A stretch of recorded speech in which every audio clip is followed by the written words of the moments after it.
యాదాద్రి జిల్లా మోత్కూరు రామలింగేశ్వర స్వామి జాతరలో అపశృతి చోటు చేసుకుంది. స్వామివారిని మోస్తూ అగ్నిగుండం దాటుతుండగా భక్తుల మధ్య తోపులాట చోటు చేసుకుంది. ఈ సమయంలో పలువురు భక్తులు అగ్నిగుండాల్లో పడిపోయారు. ఇద్దరికి తీవ్ర గాయాలు కావడంతో అధికారులు ఆసుపత్రికి తరలించారు.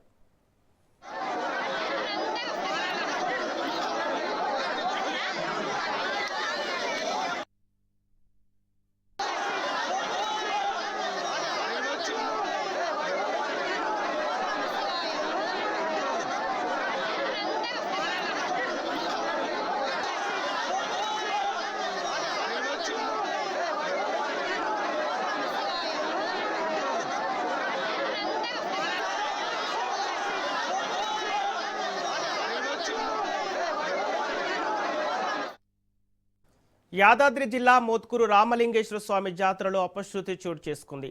స్వామివారిని మోస్తూ అగ్నిగుండం దాటుతుండగా భక్తుల మధ్య తోపులాట జరిగింది. ఈ సమయంలో పలువురు భక్తులు అగ్నిగుండాల్లో పడిపోయారు. ఇద్దరికి తీవ్ర గాయాలు కావడంతో అధికారులు ఆసుపత్రికి తరలించారు.